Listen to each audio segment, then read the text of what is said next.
All right, show me the money. NFL picks for week 17 here on the podcast. Just 2 weeks left in the regular season. Joining me today, a good friend of mine. He works the PGA Tour. They were talking about his Colts. Dan DeMartini is here. Dan, how are you? I'm doing well, Mike. Glad to be back. I know it feels like a long season for me. I know you've had some ups and downs as well, but as much as I feel like it's a long season, it also feels like it went by really fast. I just we've been bad for so long. All the badness in Indianapolis has just kind of meshed together for me. So as much as I want it to be over, I'm also kind of sad that it's over and we're going into that long off season again. Yeah, I mean, this week they were on national TV again. They're on the Monday night against the Chargers. I watched like some of that game. I will admit I fell asleep during that game because the Colts weren't doing much to keep me entertained here. What was your big takeaway from last night? Well, I've been asleep for weeks now because, even the first half against the Vikings was a fluke in my mind. The best take is that the guys are already mailed in. They're already thinking about what they're going to do for next year. This team needs to be gutted.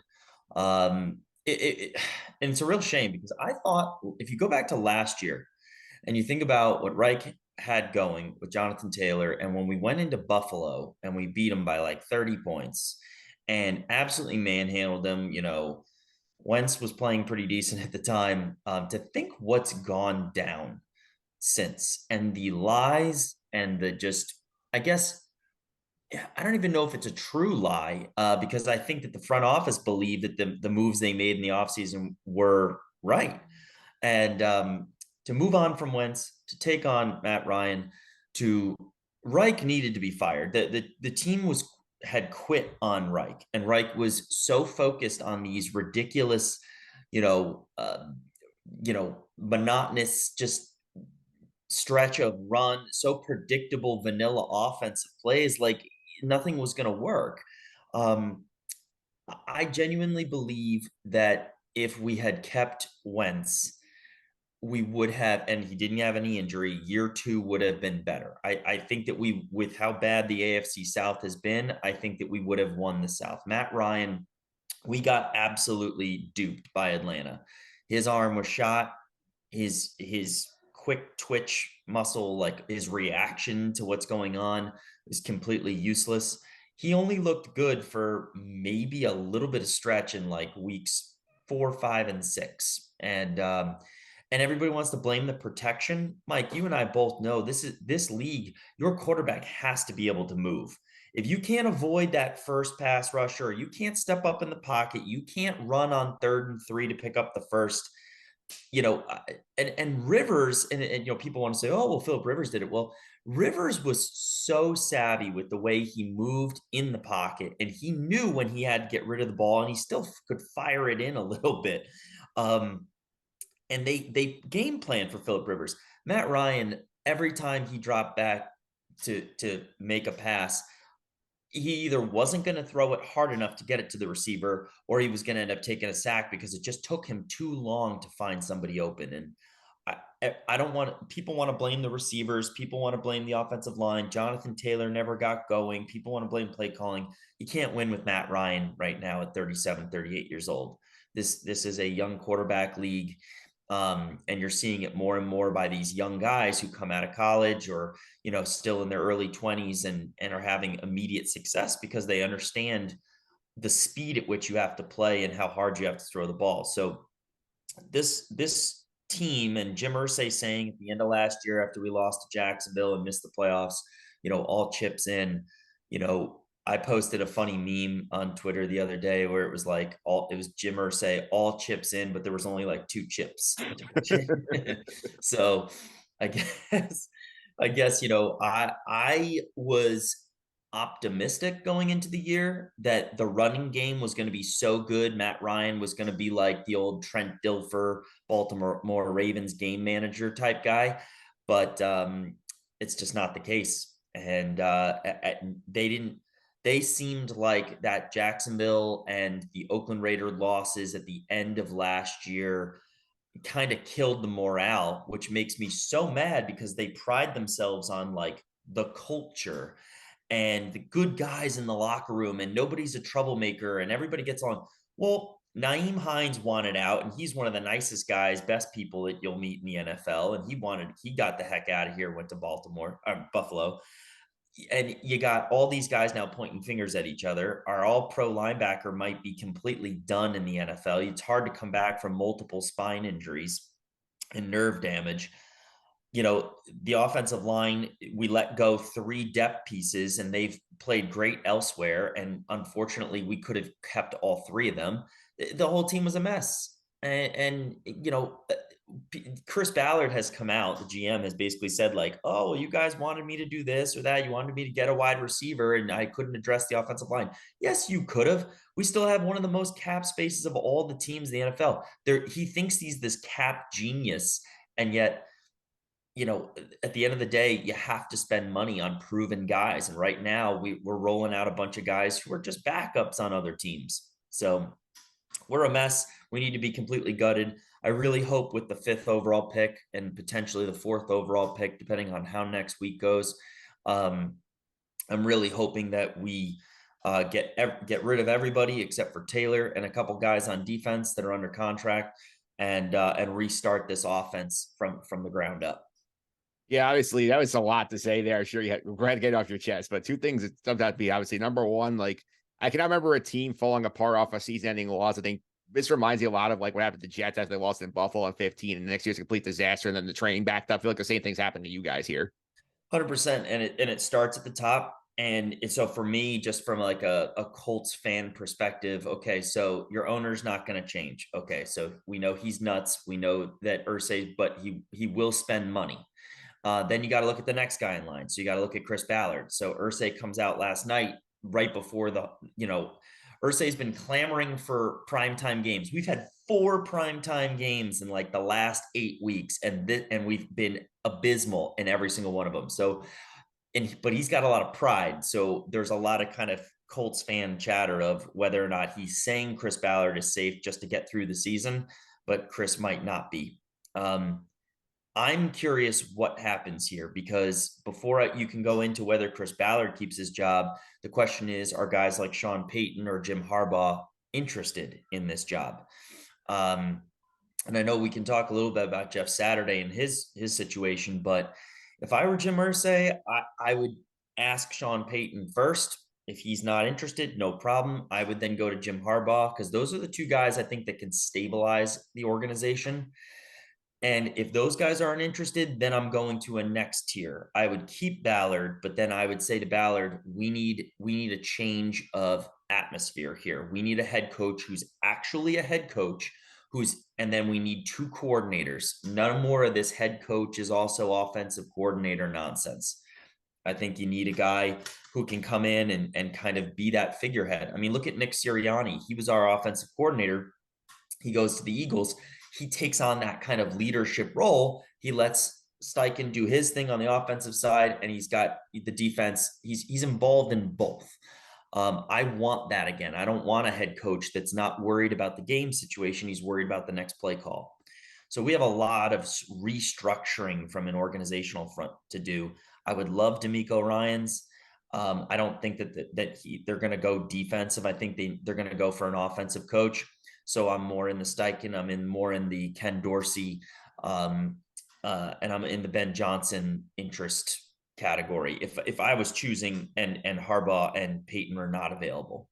Yeah, that's thing one. Thing two, here, I was talking about Jeff Saturday a little bit here. I mean, I was scratching my head with his hire was made. Jim Irsay basically made a mockery of the NFL by hiring him, and he's not done very well there. I mean, you had the big win the first game, but like they've not done much since, and he now has the worst hit collapse in NFL history on his resume too. So like, I feel like Jeff Saturday's also been a flop. Yeah, and the issue is the guys were checked out before Jeff Saturday. You could have put Sean Payton right in there, and they were still going to be a mess. There was no fixing how defeated this group of guys are. The defense is mad at the offense, because remember, the Colts defense, other than against the Vikings, which they really collapsed, and in the fourth quarter they got beat up pretty bad about the Cowboys. But we're missing Kenny Moore, Pro Bowl nickel, and we're missing the heart of our defense for the entire season. You know, your whole defense runs off of the energy that Darius Leonard brings or Shaquille Leonard brings, and we haven't had that. And guys like Zaire Franklin have played great. I bet he's one of those guys who sneaks into the Pro Bowl just because somebody decides not to play. Um, he's made a million tackles for us, and he's been a really good, but he's like a 6th-round pick. So my whole thing is, Jeff Saturday has the demeanor of the head coach. I actually like what he does on the sideline. I think he relates to the guys. There's not much anybody could do. If you don't have the quarterback situation handled in the NFL, your team's going to be bad.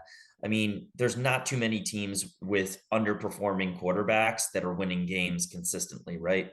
The only teams that seem to be able to hold on, and that when that happens, are the teams with really good head coaches, like Baltimore, and a couple of other teams like that have faced injuries to their quarterbacks, but somehow are able to kind of go 500 and keep moving forward. And we need while I like Jeff Saturday, I want like a legitimate offensive mind on to come in, because this offense can really probably only keep like 3 guys. I would even be okay if we moved on. I don't know if Pittman is going to be worth the money that he's probably going to get elsewhere. In my opinion, I think that there are other wide receivers. There's other ways we can go. I like Alec Pierce. Gotta like Jelani Woods. He made a couple plays last night, probably before you went to sleep. We've got a couple of little pieces, but the biggest thing that happened really was, we had Jack Doyle retired, so that really hurt our run game, and we let Zach Pascal go. He was one of the better blocking wide receivers, and when you let those 2 guys go, you see how little room Jonathan Taylor's had to go. So we need very specific pieces for our run game to work, and then I think we need a young quarterback to come in and learn. So we are now back in the hit the reset button. It's going to be 3 years before we're good again, potentially. So my question, if now we say, okay, we're going to need 2 to 3 years to develop a quarterback, what head coach do you want to bring in to develop kind of that team? And then what guys on offense are worth a contract and what guys are not? I think that you can spend your money elsewhere, and develop more draft capital to build around, rather than paying a guy Pittman like $18 million a year to keep him, because he's just not going to be worth that, because we're not going to win over the next 2 years anyway. This team is very far away from a quick fix. Yeah, so they still got 2 games left this season. I mean, they're coming to New York to take on the Giants. Giants can clinch a playoff spot with the win here. Is there any shot the Colts get motivated to try and stop the Giants here? You think it's just one where they're kind of mailing in the game from like the start? No, they'll come out. They'll do what they've been doing the last 5 or 6 weeks. The Vikings game was a real fluke. I think that Kirk Cousins was basically handing the Colts the game in the first half. The Vikings were just so bad. The Colts were just like, "What? You want us to like win this one?" But then obviously everything got fixed there. I was hoping we lost the Vikings game, but I thought we would lose like 28-10 type of thing. Kind of like last night, 20-3. I didn't think that we would have a 33-point lead and then blow it. But as for the Giants, believe it or not, I was going to fly to New York for this game because I thought it was going to be like a pretty meaningful game down the stretch for us. There's no chance in hell that they're going to win this game or even be competitive. I think Saquon's going to have a really good day. I think that the way the Giants run their offense, the way they kind of hit their receivers on the quick slants and kind of they sit down soft in coverage, they're just going to eat up yards on us all day long. And I can see Daniel Jones running for a touchdown against us. We have a really hard time with QB spy. I can see some big plays happening too. Some play where we get crushed in play action. The only way that game doesn't go, 28-7 Giants is if the Giants defense just comes up and tries to and doesn't respect the fact that Foles is going to just launch it. I don't know if you were watching in that first quarter last night. It was so funny. It was almost like they were just dropping back and launching passes down the field, whether they got intercepted, overthrown, whatever, just to prove the point they can still throw downfield.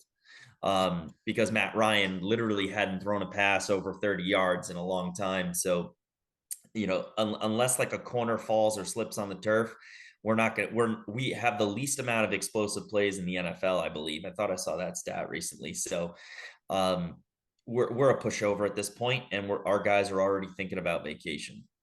Yeah, so you think they're going to throw the confetti on Sunday for the Giants? Oh, absolutely. It'll be like 7-7 or 7-3 after the first quarter, and then the Giants will just keep pulling away. We'll have chances, like we'll drive it all the way down inside the red zone, and then we'll either turn it over or miss a field goal or get a big holding penalty and have to punt. So that's just how their season has gone. We've had so many trips into the red zone and just been and come away with no points, or go for it on 4th and short and not get it. And that's just classic us. That's a team that's given up. So, All right, let's get to the reason why you're here, which is the picks for the week. So last week I had a good friend of mine, Joe Daloisio, on for the picks. So he went 1-2 last week. He took the Lions laying the 2.5 against the Panthers. They got blown out in that game. To the Cowboys laying the 5, they win by 6. He took the Bears +9. They get blown out by the Bills. So 1-2 for Joe. okay. Well, on paper, those look like a good deal. I wouldn't have probably gone with the Bears, even though that's a lot of points. But, um, look, the Lions were a very sexy pick going into last week, and everybody thought that was going to be, an easy win for them. And then who would have thought Carolina would come out and play like that? So, and I get the Cowboys pick, but you obviously had a nice week there, and very smart to take the points there with the Cardinals. And obviously the Bengals are a team that are peaking, but that got a little scary there for you for a second. That Jacoby Myers touchdown was pretty wild. So I bet you were taking a sigh of relief when it was 22-0, and then when it all of a sudden came to 22-18, that was close. Yes, that's Dan for that. I had a good week last. I went 2-1 last week. My one loss was the Browns laying the 3. I didn't think the Saints are that good, but I forgot how bad the Browns actually are.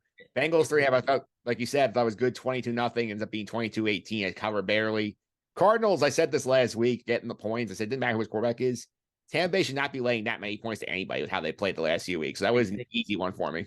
It's funny how anemic the Colts offense is. The Buccaneers is right up there, and it doesn't make any sense to me. I mean, they didn't lose that much. I know they got the injuries on the offensive line, and they don't really have a true run game right now. But man, like they still have a ton of talent, so they should be able to score more points than they have this year. But good picks by you. Deshaun Watson needs a full offseason. I think it's pretty obvious to most sport fans that or football fans that watch. Like he has no like connection or rhythm with his receivers. He still has some jitters. Like he is the definition of rusty. So like he him being on my dynasty fantasy football team, like I'm not going to give up on him right away. Like they invested a lot in him. He just he's a horrible person probably, but allegedly.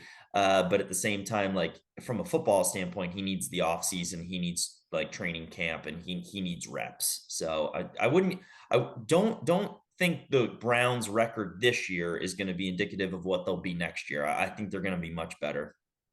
Yeah, so to reset for the records for the year, Team Challenge is 23-24-1. I'm 20-27-1. So it's not been pretty for either side here. So we'll see if we can Okay. get some wins on the board here this week. I feel good about what we're doing here. All right.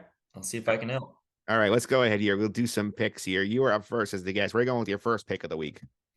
Yeah, my first pick is definitely going to be the Jags giving 4 points. I'm watching this Jacksonville team, living in Jacksonville, and just the kind of the aura around the team right now. They are playing the best football of the year. It's as if the rest of the AFC South, Colts included, have just kind of like parted the seas and let the Jaguars just ascend. This is a team who at one point had lost like 4 or 5 straight games. Their team was a mess. Doug Peterson was like doing a nice job with them, but they were going to need more time. And all of a sudden, Trevor Lawrence has just been like, nah, I'm that good. I can. I was telling a friend that's a Jacksonville season ticket holder. I was watching their game a couple weeks ago, and I'm like, man, the way the ball comes out of Trevor Lawrence's hand versus Matt Ryan's, it's like you're watching 2 different leagues. So I'm going to take Jacksonville, and that'll be should be, especially knowing that the Texans just beat the Titans. I think that Jacksonville is going to come in and the Texans are like, all right, we didn't want to win just one game. We won 2 games this season, but now we're good. We'll take the first overall pick. So I think that they're going to kind of crumble. So I think it's a big win for Jacksonville. Yeah, I think for sure. I like this game. Like, I don't like the number. I feel like the Texans been feisty. I feel like this is one Jacksonville should win, but I can see this being like a field goal win because Houston at home, maybe trying, makes a good impression for Lovie Smith here. They've been playing hard for him. They've given the Chiefs some scares here. So I would not be shocked here if Houston keeps it close. So I'm going to stay away from the game. Okay, I hear you. All right, here we go at pick 2. Pick 2, I'm going to give 3 points. Even though they're in Tampa, I believe I'm gonna give 3. I'm gonna take the Panthers. I think that what I watched the Panthers do against the Lions and how their defense has played the last few weeks, I think Carolina has showed that they can actually score. I think that they're going to kind of ascend to the top of the South. This statement game for them. And I just don't think that Brady has enough left in him, enough magic left in him, especially under pressure. I think the Panthers are going to end up winning the South, and I think that I'm comfortable giving 3. If anything, it's going to be a 3-point game, but I think that the Panthers win by a touchdown. Yeah, absolutely. I love this pick too because I feel like this is just literally Brady's at home or give him the favorite love, but this is games on neutral field. Like the bookies are telling you this is a even matchup here. Carolina's playing a lot better than Tampa is right now, so I would ride that one with you, but I'm not taking the pick. Okay. All right. And then my last one, I know the line has moved, but I just feel feel pretty comfortable that the 49ers are in that mode right now where they're doing is looking to lock everything up, locking their seating in, and they're just ascending at this point. And the amount of just up and down nature that and the horrific coaching of Josh McDaniels has just really put the Raiders in a very similar spot to the Colts in that, who's going to play? Is Derek Carr's time there up? They have a ton of talent, guys like Waller and Adams and Jacobs, and they've got all these players, yet they're just not getting it done. Yes, they've been better over the past 4 weeks, but I do think that the 49ers giving 5 points, I feel pretty comfortable that the 49ers are going to win by at least a touchdown. Yeah, like I like the number here, I like the pick here. The thing I think you stay away from is again, like, Raiders have been feisty, especially at home. They're 4-2 at home. And, it's seen going to Vegas on New Year's Eve and hanging out, maybe they come up a little slumbering for the game. It's a little closer. So I'm not going to touch it, but I expect the logic.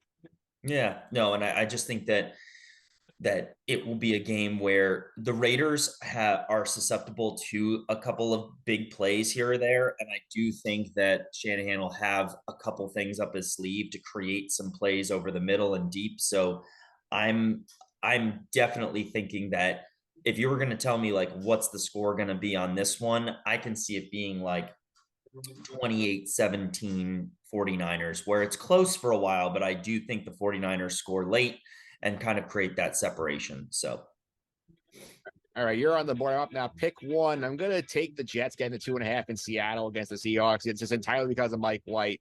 This line opened, the Jets were 1-point underdogs here. Mike White jumps here, 3.5-point swing in their favor. I know Seattle is tough at home, but they've been playing very poorly down the stretch. Now Tyler Lockett hurts them here. And you watch Mike White play with the Jets. They beat the Bears very convincingly. They almost win in Minnesota. They almost win in Buffalo with Mike White at quarterback here. I think they win both games at Zach Wilson start if White is healthy here. I think right now this is a spot where they know that they win. They very well get a loss from New England somewhere along the way. They can control the rest of the playoffs here. So I think you get a big bounce back with the Jets. Like I'll lay the 2.5.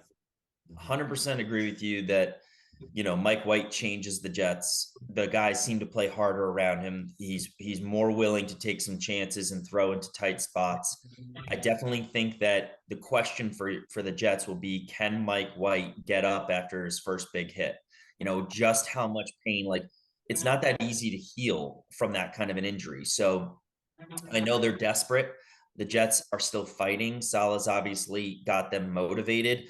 The Seahawks, as you said, are going the wrong direction, and 100% agree that if White is healthy enough and can be smart and get rid of the football, given the conditions, I still think the Jets have a chance to keep fighting for a playoff spot. So I agree with you, and I like that pick to take the points.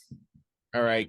Pick number 2 here. Sorry, I'm going to take the Giants laying the 3.5 against the Colts this week. You said it before. The Colts not going to show up this game. The Giants know they win. They're in the playoffs here. I think they're going to be throwing the confetti in the third quarter here. I think this game's a blowout. Giants have been playing much better the last couple of games here. They lose in a heartbreaker at the gun on the field goal by Greg Joseph in Minnesota. They should have. I mean, they beat the Commanders late here. I think this is the spot. But, we're going to get the job done. We're getting the playoffs here. Giants laying the point. I think in New York, the first 2 picks.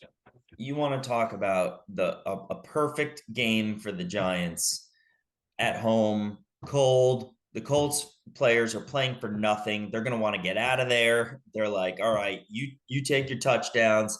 No more penalties. Don't call timeout. Let's run this clock. Let's go home. So great pick. We are going to put up this much resistance to the Giants. So good on for the G-men. Dable's done an amazing job with them. No one expected them to be in this position and the NFC East to be this good this year. So good on them. And they deserve a little layup against us right now. All right, that's pick number 2. Pick number 3. I'm riding the hot team here. I think the Packers laying 3 at home against the Vikings. I mean, this is a game that's a big revenge spot. Packers spiral sort of started in week 1 when the Vikings blew them out here. The Vikings have been playing with fire for so many weeks where they're going down the team. They have 12 wins, 11 of them by 1 score, which to me feels like a little fluky. They are due to get burned on one of these, and Green Bay is hot. Green Bay knows that they can get some help. They can stay hot, get in the playoffs here. Playing in the cold on New Year's Day, I think the Packers bounce back here. I'm only laying 3, so I'll take the Packers my last pick of the week. It's really interesting. I'm 50-50 on this game, Mike, because the Vikings on one side of it, they've already clinched a playoff spot. It's all now for them. It's a seeding perspective. Do they want to put their players out there in a game that really doesn't mean that much to them and means way more to the Packers and potentially get some injuries? I don't know. But the other part of it, that's a division rival who's given it to the Vikings over the last, decade. So are the Vikings going to be that team that say, you know what, Packers, nice try, but this is our year and we're going to shut you guys out. So who knows how hard they're going to play. With that being a 3-point line, right? It's a 3-point line. Yeah, I think that's a very fair bet. That if anything, it's going to be close. I do not believe in the Packers offense. I know that the Vikings defense is the worst, or secondary is the worst in the NFL, but at the same time, they're more of an opportunistic team, and Rodgers has made some throws this year that have really made me scratch my head. Like, what did he just do? So no clue. It's whatever team's going to be able to run the ball better. But obviously the Packers are fighting for their lives, and why not? I like it. All right, so reset the picks of the week here. Dan's taking the Jaguars laying 4 in Houston against the Texans. The Panthers getting 3 in Tampa against the Bucs. The game might decide the NFC South. 49ers laying 5 in Vegas against the Raiders. My picks: Jets laying 2.5 in Seattle against the Seahawks with Mike White back at quarterback. The Giants laying 3.5 at home against the Colts. And the Green Bay Packers laying 3 points at home against the Vikings here. Those are your picks for week number 17 on the podcast. And we're going to wrap up the regular season next week with one of our good friends, Phil Lombardo, is going to be on next week to close out the regular season in picks. There you go. Well, hopefully he is celebrating a playoff berth as well for his G-men. So I like that you took both New York teams in different scenarios. So it's got to be a much nicer time to be in the New York area than it is in my sporting world, especially knowing that after all of our trash talking, the Grizzlies lost to the Warriors on Christmas night. So anyway, I've obviously already started to check out on the football front, but starting to heat up on the NBA season. So maybe I'll be back on with you in a few months and we'll talk some NBA. Maybe, Dan. Thanks a lot of time. I really appreciate it. Before I let you go, people follow on the social media streets. They want to keep up with some of your thoughts. Sure. DMart207 on Twitter. I am definitely a little more snarky these days in regards to certain content that's coming out. But, I hope everybody has a wonderful holidays. And thanks again for always putting out some great content like this, Mike.